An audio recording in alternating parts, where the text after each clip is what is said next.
Baik pemirsa, hari ini kita langsung berhadapan dengan Kabid Tenaga Kerja Kabupaten Bengkayang, Provinsi Kalimantan Barat menyikapi statement dari pihak PT WKN yang barusan kita lakukan konfirmasi.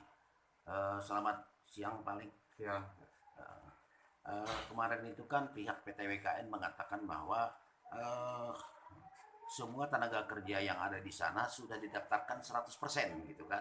Akan tetapi dalam hal ini seperti apa statement yang dilakukan oleh PT WKN? Apakah benar bahwa 100% itu sudah didaftarkan? baik, Pak Muhammadiyah, terima kasih karena sudah berkunjung ke kita mengenai statementnya perusahaan PT WKN mengenai keterlibatan para pekerjanya yang dilibatkan dalam BPJS Ketenagakerjaan. Uh, saya sampaikan bahwa memang di data kami ini PT WKN tidak ada menyampaikan data mengenai tenaga kerja yang dibuat di dalam BPJS. Melihat dari itu, bukan hanya bagi PT WKN, tapi bagi seluruh perusahaan-perusahaan, baik perusahaan perkebunan dan perusahaan lainnya, kami mengirimi surat meminta data agar seluruh perusahaan menyampaikan data tenaga kerja kepada dinas, agar kami bisa melihat langsung, menyesuaikan dan sinkronkan data itu dengan BPJS Tenaga Kerja. Menyikapi pernyataan itu kami belum bisa juga menjawab karena harus kami mengecek basis data dulu. Jadi data itu penting agar kita bisa melakukan perbaikan karena menyangkut masalah kesejahteraan pekerja dan hak mereka lah itu sebagai pekerja di perusahaan. Itu Bang. Baik, terima kasih Pak Leng. Di sini kan juga kita melihat Undang-Undang Nomor 24 Tahun 2011 tentang BPJS di sini kan. BPJS itu kan ada dua, itu BPJS Tenaga Kerja dan BPJS Kesehatan di sini kan. Jadi kalau misalnya BPJS itu tidak dilakukan, tapi justru ini kan sangat bertentangan dengan Undang-Undang Nomor 13 Tahun 2008 tentang Ketenagakerjaan di sini. Sejauh ini kira-kira seperti apa kedekatan pihak Depdakers sampai saat ini kok belum bisa menginventarisir bahwa legalitas dari pihak perusahaan-perusahaan yang sudah mendaftar yang notabene sudah 100% gitu. Ya, ini langkah awal kami. Tadi saya sampaikan, pertama kami mengirim surat kepada seluruh perusahaan agar menyampaikan data itu kepada kami. Itu dulu, nanti kita sesuaikan, kami cek dulu. Dan ini wajib, perusahaan harus menyampaikan data dan juga melibatkan BPJS yang mendaftarkan BPJS Tenaga Kerjanya dengan BPJS Kesehatan kepada BPJS. Nah, kami akan bekerjasama dengan BPJS Kesehatan dan BPJS Tenaga Kerja mengenai data-data itu. Ini wajib, kita harap seluruh perusahaan agar mengikut sertakan para pekerja yang bekerja di perusahaannya seluruh. Kita harap begitu. Itu Pak. Baik, baik. Sejauh ini dan sesuai dengan apa yang disampaikan oleh pihak perusahaan PT WKN kemarin itu mengatakan bahwa Pemda Bengkayang itu lamban untuk menyikapi permohonan dari pihak PT WKN sampai saat ini. Kira-kira apa tanggapan Bapak sebagai leading sektor dari pihak Departemen Tenaga Kerja Kabupaten Bengkayang Provinsi Kalimantan Barat saat ini, Pak?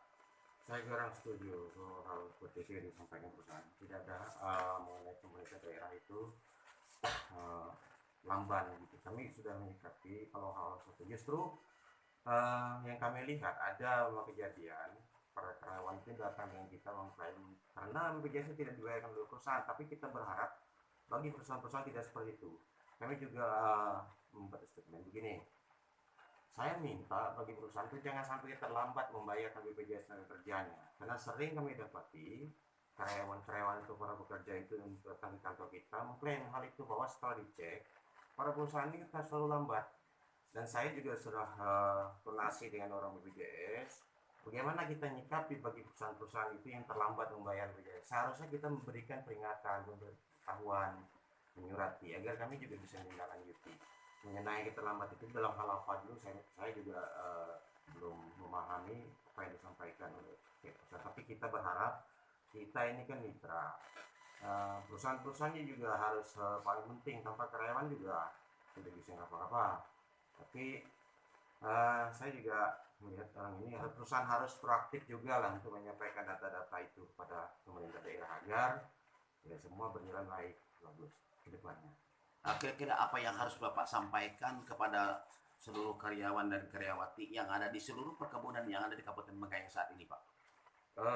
Bagi para pekerja atau karyawan agar lebih aktif melihat hak-haknya mereka sendiri kepada perusahaan, jika terdapat kejanggalan segera sampaikan ke kita seperti apa. Kita juga menyelesaikan sebaik, karena di setiap perusahaan juga harus ada mediasi lah, itu namanya bipartit,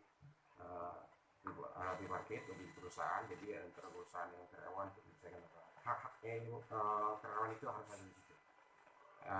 Ketika ada temuan yang kurang-kurang ini ya segera sampaikan atau dengan perusahaannya, karena ada di situ ada lembaga lah yang menyelesaikan permasalahan itu. Baik pemirsa, inilah hasil wawancara kita langsung dengan Kabid Kementerian Tenaga Kerja saat ini, dan kemudian kami juga menghadirkan dua narasumber di sini. Salah satu diantaranya adalah Serikat Buruh yang ada di Kabupaten Bengkayang, yaitu Bapak Injil. Kita lihat pemirsa. Selamat pagi Pak Injil, sebagai Serikat Buruh. Selamat pagi Pak Ayat. Sejauh ini kira-kira apa saja kendala-kendala dari pihak Serikat Buruh saat ini sehingga persoalan-persoalan ini semakin berkembang dan belum ada tindakan apapun dari pihak terkait? Sejauh ini sebenarnya kendala itu belum terlalu seperti apa ya yang kita temukan, karena memang serikat pekerja ini memang baru terbentuk.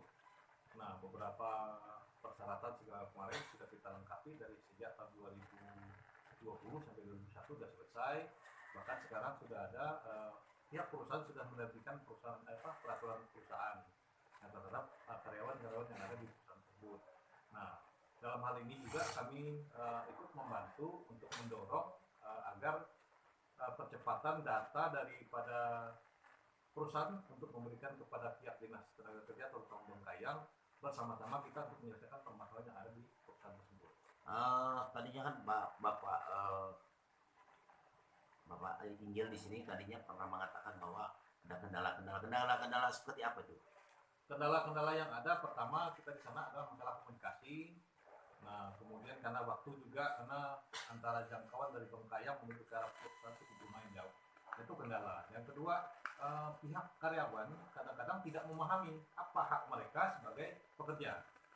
Nah, makanya itu kita dari pihak serikat pekerja memberikan pemahaman mereka tentang apa sih hak mereka sebagai pekerja. Itu yang kita lakukan sekarang. Baik, Pak Injil. Sampai saat ini sudah berapa yang sudah terdaftar di Serikat Buruh? Oke, untuk sementara ini data yang masuk itu ada 2.000 lebih karyawan yang sudah masuk menjadi anggota kita di Serikat Pekerja Pelika. Ya. Kira-kira kendala apa yang terjadi saat ini? Untuk saat sekarang belum ada kendala yang begitu berarti, karena memang sementara ini kita sedang berjalan. Kita berjalan untuk melakukan untuk saling berkoordinasi dengan pihak perusahaan. Baik, Injil. Kira-kira apa yang perlu disampaikan kepada seluruh karyawan dan karyawati yang ada di daerah atau wilayah hukum Kabupaten Bengkayang saat ini? Baik. Kepada seluruh karyawan yang bekerja, mari kita belajar tentang memahami apa sih hak kita sebagai karyawan, sehingga nanti tidak akan timbul permasalahan. Kenapa?